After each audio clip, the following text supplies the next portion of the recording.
आजकल तो थानेदार भी जो है ना वो माफिया के साथ 50-50 के पार्टनर बन चुके हैं। मिल जा सकते हैं। बिल्कुल, अगर मैं गलत हूँ तो। सुबह हम मॉर्निंग वॉक में जाते थे तो अब डर लगता है कि कहीं कुछ भी कहीं भी हो सकता है मेरे साथ।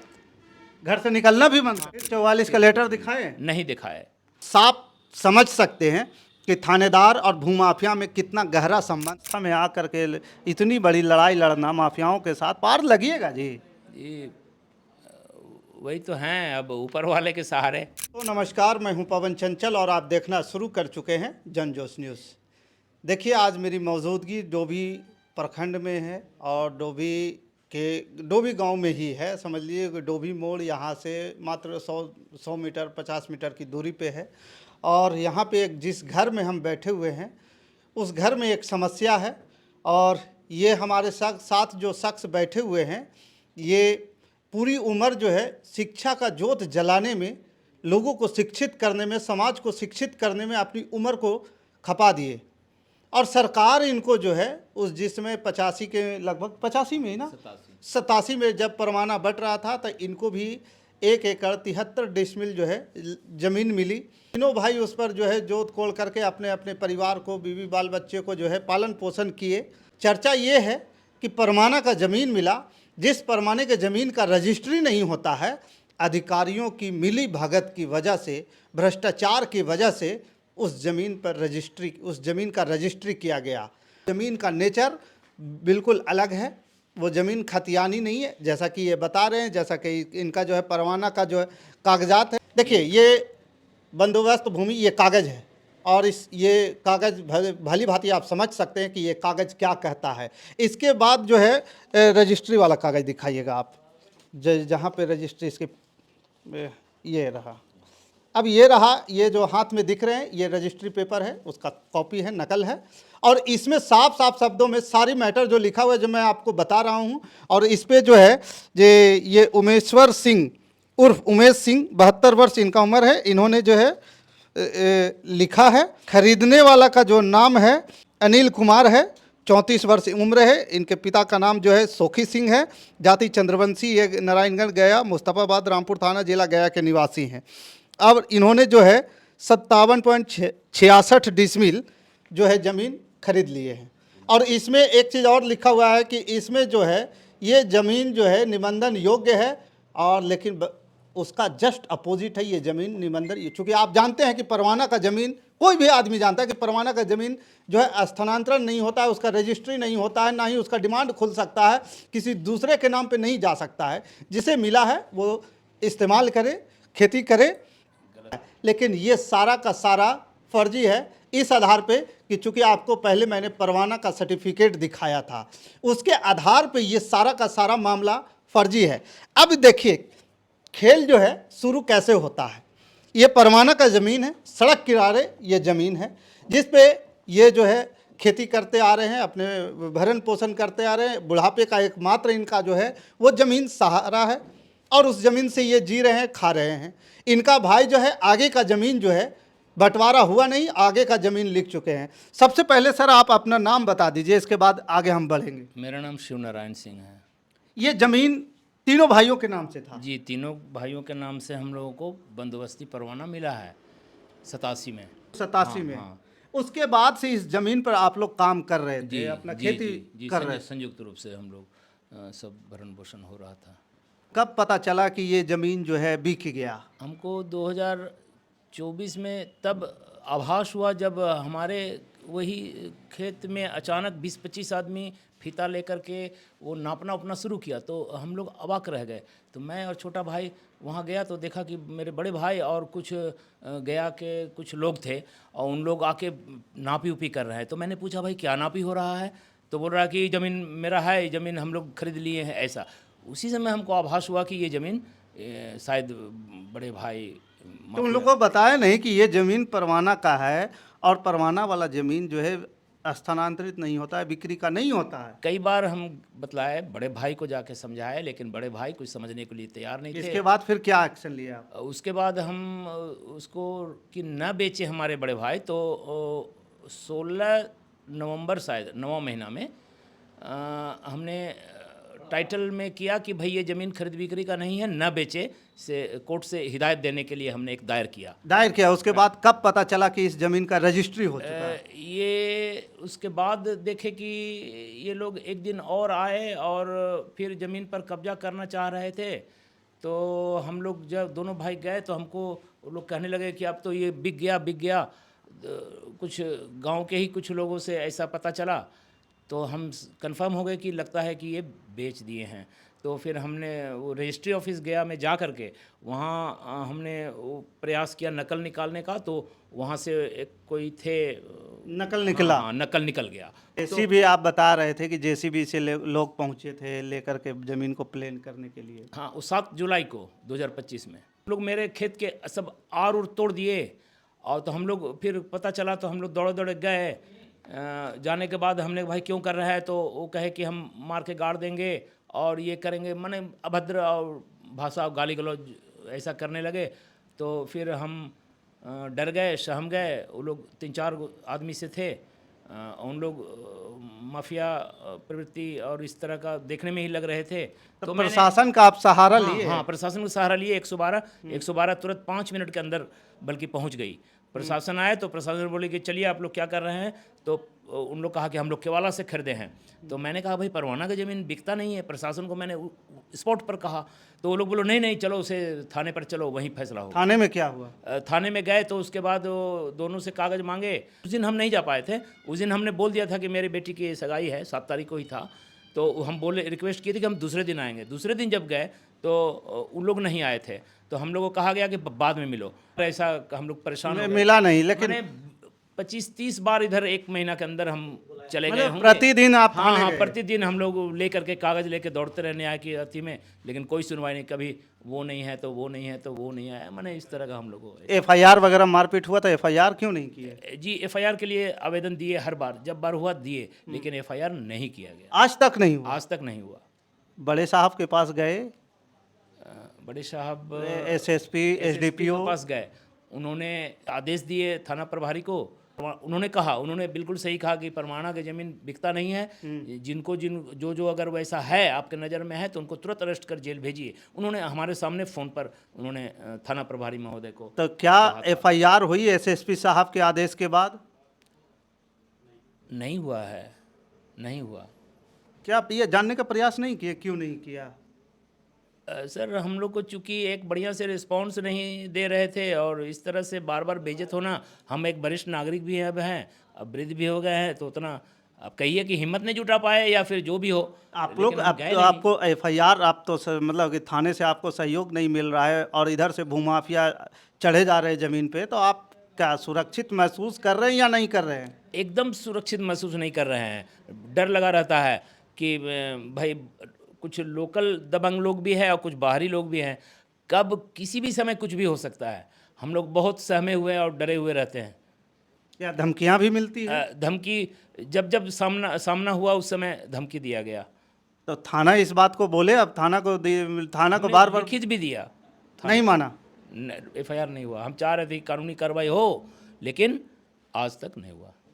तो ये क्यों नहीं हो रहा है? ऐसा क्या लगता है आपको कि क्यों नहीं आपका थाना एफआईआर दर्ज कर रहा है? एसएसपी भी बोला, आप आवेदन भी दिए। मुझे ऐसा लग रहा है कि जिन्होंने ज़मीन खरीदा है, वो सुनने में आया कि वो एक क्या कहते हैं ब्रोकर या ज़मीन भूमि माफिया है, और उन लोग के पास काफ़ी पैसा है। उन लोग ज़मीन ले लेते हैं, इस तरह के ज़मीन ले करके वो पार्ट में बेचते हैं। वो कह रहे थे कि हम यहाँ फ्लैट बनावेंगे तो बेचेंगे, तो इस तरह का मैंने तमाम सुनने में आ रहा। तो हमको लगता है कि वो शायद भूमाफिया के साथ थाना का मिली भगत। इससे इनकार तो नहीं किया जा सकता। जैसा रवैया मेरे साथ हो रहा है, इनकार नहीं किया जा सकता ना। आपसे भी कभी थाना वाला कभी ऐसा बोला कि इस प्रकार से ज़मीन को मैनेज होने की बात करता है थाना वाला? नहीं। मतलब थाना कभी बोला कि आपस में बैठ करके पंचायती कर लीजिए?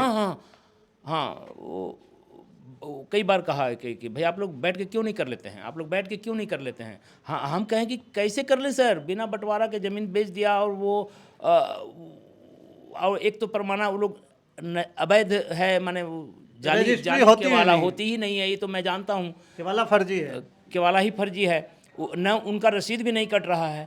अभी भी वो हम ही लोग को 3 भाई के नाम से संयुक्त है। एक तो मेरे बड़े भाई ने गलती कर ही दिया, बहुत बड़ा गलती किया है।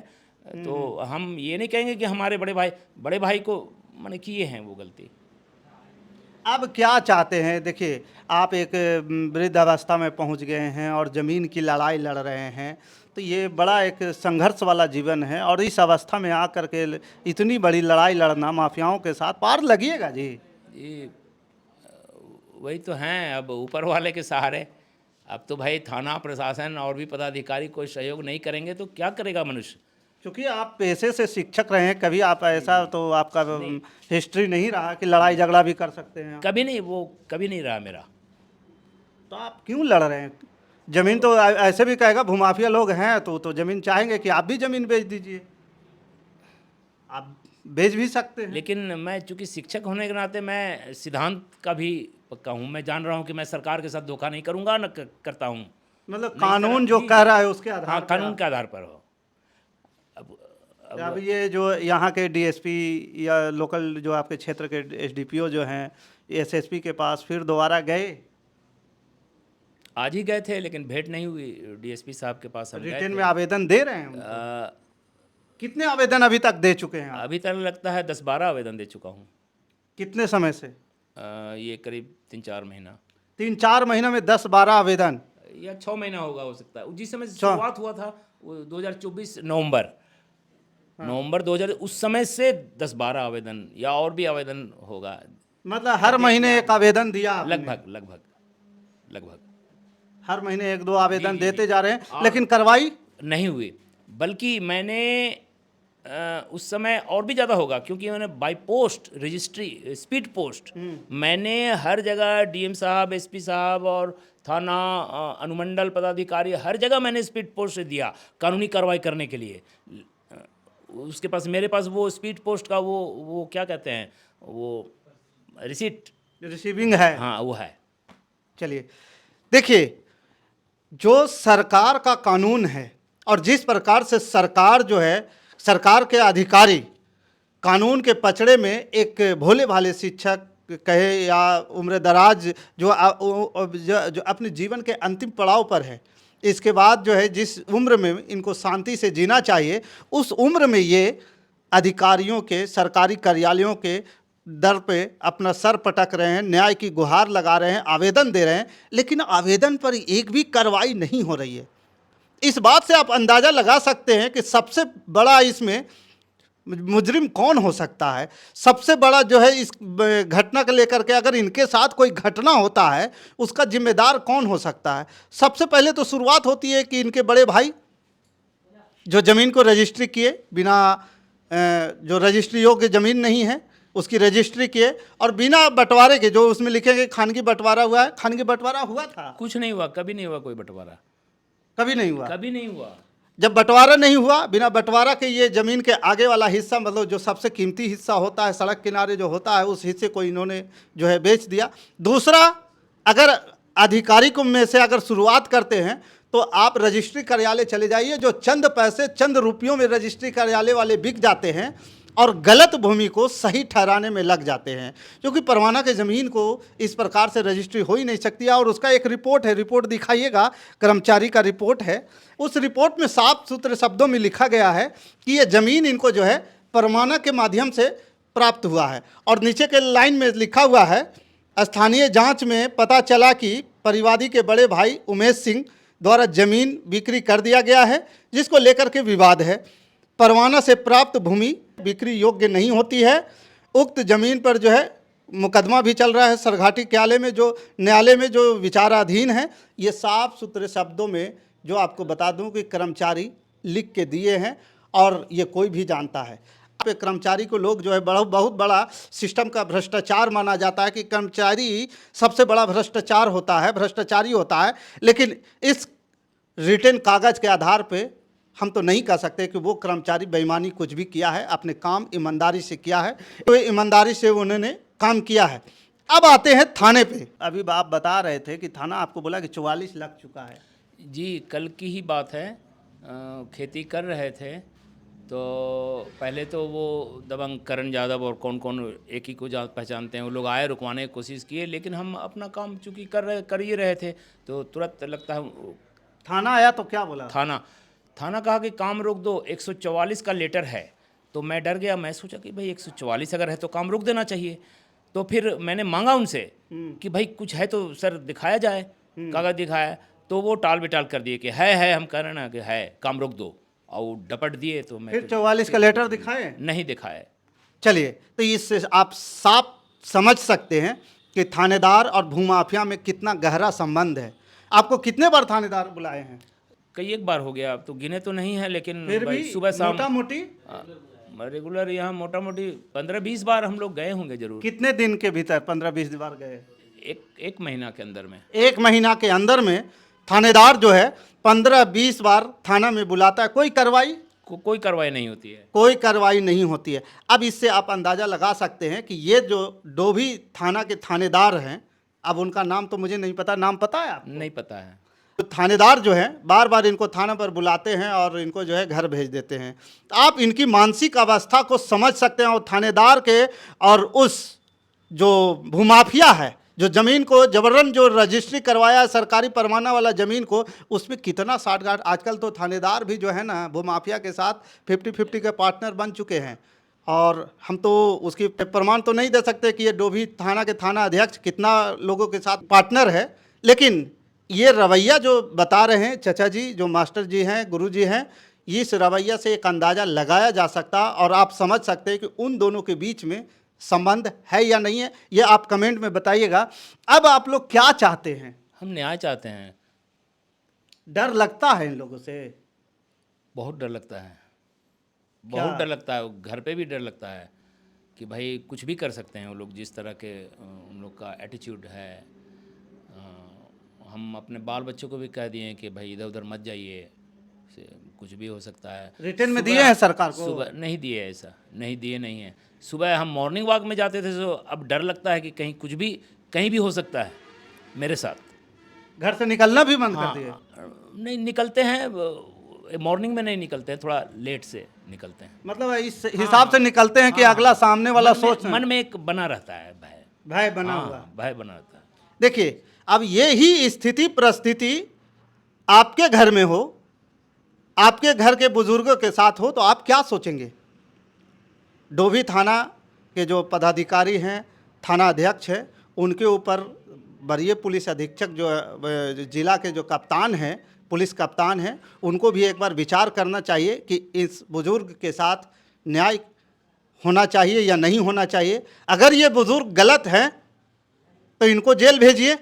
अगर आप गलत हैं तो जी, मैं गलत हूँ, मैं तैयार हूँ। जी जी बिल्कुल, जेल जा सकते हैं बिल्कुल, अगर मैं गलत हूँ तो। और नहीं तो न्याय मिलना चाहिए। न्याय जो गलत किया है उसे दंड मिलना चाहिए, दंड मिलना चाहिए। तो ये एक सीधी सी साफ वाक्य है। और इसमें अंचला अधिकारी को भी आगे बढ़ करके इस बुजुर्ग को, इस शिक्षक को जो अंतिम अपने जीवन के अंतिम पड़ाव में है, उनको भी मदद करनी चाहिए। और हम आप लोगों से कहेंगे, जो आप मेरे जो वीडियो देख रहे हैं, जो उन लोगों से भी अपील करेंगे कि आप एक बार कमेंट कर जरूर बताइएगा कि इसमें थानाधिकारी जो थाना अध्यक्ष है, वो भूमाफिया है, उनके साथ कितनी मिलीभगत हो सकती है या नहीं भी हो सकती है।